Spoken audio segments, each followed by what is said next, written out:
Demokrasi tidak dilakukan dengan pembakaran atau perusahaan fasilitas publik. Karena itu berdasarkan dari uang hasil pajak rakyat. Kalau untuk peserta aksi demo yang tidak melakukan tindakan pidana, kami meminta kepada Kapolri dan jajarannya untuk melakukan restoratif justice kepada para peserta demo aksi yang tidak melakukan tindakan pidana. Kita tidak bayangkan kalau pelaku pembakaran DPRD yang mengakibatkan jiwa melayang lalu dibebaskan dengan RJ. Kami menolak keras. Tidak ada RJ untuk pelaku tindakan pidana. Karena itu melukai demokrasi sebenarnya. Jadi kepada teman-teman yang mendorong Polri untuk melakukan RJ secara keseluruhan, dua konfederasi menyatakan penolakan keras. Bagaimana mungkin ada orang terpanggang api, ada yang meninggal, terus kita membiarkan begitu saja. Mau dibawa kemana demokrasi ini? Yang ketiga, kami meminta DPR RI, saya akan bertemu Ibu Puan Maharani, langsung menerima kami, segera mengesahkan RUU Ketenagakerjaan. Kami berikan waktu, dalam waktu 3 bulan, harus segera berdiskusi terbuka. Karena buruh sudah menang di MK. Jangan lagi DPR mempermainkan. Nasib buruh, bernegosiasi, berdiplomasi dengan pihak-pihak tertentu, tapi kami yakin DPR akan mendengarkan aspirasi rakyat. Yang berikutnya, yang keempat, kami meminta kepada seluruh anggota kami yang semua sudah setuju untuk mendukung pemerintahan Presiden Prabowo Subianto. Jangan ada anasir-anasir apapun yang mengganggu, menggoyang, atau berencana menjatuhkan. Karena dipilih secara konstitusional. Kenapa buruh penting hal ini?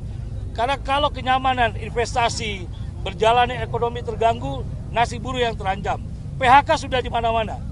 Kita harus realistis dalam menyikapi hal ini. Yang berikutnya, yang kelima teman-teman, dalam waktu 2 minggu ke depan, kami akan melakukan apel besar kebangsaan yang akan dilakukan di Jababeka, Bekasi, melibatkan 100.000 buruh. Pimpin saya bersama Bu Said Iqbal, ini apel siaga 1. Kami tegaskan karena kami mendengar sesuatu yang tidak baik untuk demokrasi negeri ini. 1, tuntutan kami, jaga supremasi sipil, jaga NKRI, dan jaga demokrasi. Jadi teman-teman pers, 2 minggu dari sekarang, 2 konfederasi buruh bersama 26 federasi akan menyiapkan apel besar kebangsaan Indonesia dipusatkan di kawasan industri Jababeka, Bekasi. Dengan damai tentunya. Ratusan ribu buruh kami kerahkan karena basis anggota kami sangat kuat di Bekasi dan sekitarnya. Silakan teman-teman sekalian, silakan kalau ada yang mau nanya. Tadi kan dibilang supremasi sipil mendorong Ya. itu. Apakah salah satunya juga terkait dengan pengamanan di beberapa titik, salah satunya DPRD dijaga TNI, Ya. baik dijaga polisi? Kami sudah mengeluarkan sikap resmi, Bu Iqbal juga sudah. Kami meminta kepolisianlah yang menjadi pihak garda terdepan dalam menjaga rumah rakyat. TNI boleh dalam sifatnya membantu, tapi jangan jumlah TNI lebih besar daripada kepolisian menjaga rumah rakyat. Ini rumah rakyat. Rakyat mesti bebas mengungkapkan aspirasinya, pendapatnya. Tapi saya yakin teman-teman TNI tidak bermaksud apa-apa. Karena itu kami minta kepada Panglima TNI dan jajaran TNI untuk mengurangi jumlah pasukan. Karena ada polisi yang menjadi garda terdepan, menjadi tugas polisionil sipil itu di kepolisian, bukan di TNI. Tapi sekali lagi kami tegaskan, buruh Indonesia tidak ada kebencian dengan TNI, tidak ada sama sekali. Tapi kami mengedepankan supremasi sipil adalah harga mati dan segalanya buat kami. Nanti 2 minggu Ya. lagi kan ada aksi, Pak. Apakah ini juga jadi ada apel besar? Apakah apel ini juga bentuk sekalian menunggu bagaimana tuntutan-tuntutan yang dilakukan hari ini? Ya, betul. Apel besar ini kami pusatkan di basis kekuatan kami di Bekasi.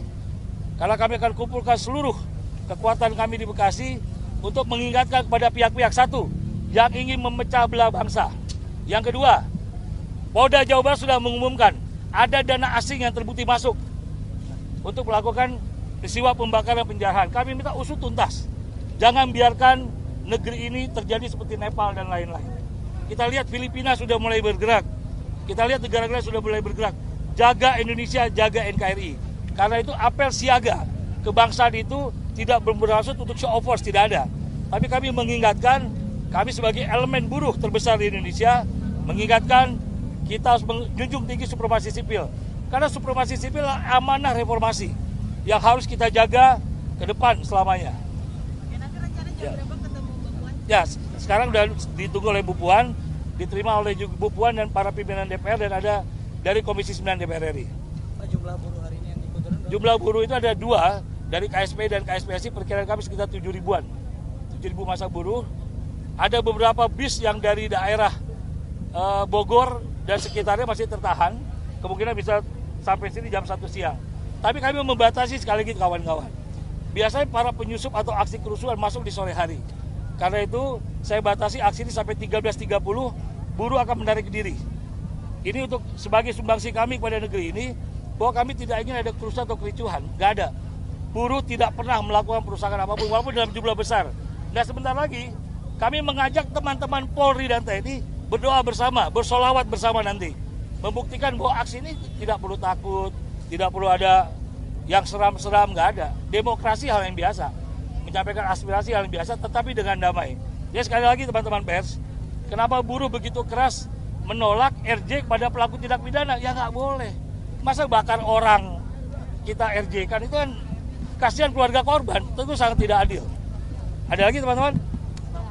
Ya. Lama ini kan Ya. melakukan reshuffle. Ini Ya. ada tanggapan mungkin ada perbedaan dari Ya tentunya itu hak prerogatif presiden. Kami tidak dalam domain mencampuri ingin mendukung A, mendukung B, tidak ada. Siapapun kami terima. Karena kami sudah menunggu janji presiden soal Dewan Kesejahteraan Buruh Nasional. Kepresnya sudah ada, tinggal diumumkan. Dewan Kesejahteraan Buruh Nasional inilah yang nanti akan membentuk Satgas PHK kawan-kawan. Jadi Kepresnya sudah siap strukturnya, yang akan diisi oleh akademisi, pimpinan buruh, juga ada isi unsur pemerintah untuk bagaimana menuntaskan segala persoalan buruh, perumahan, jaminan sosial, PHK, kesejahteraan masyarakat, semua ada di situ. Baik, atur nuhun, terima kasih teman-teman. Terima kasih, Pandi.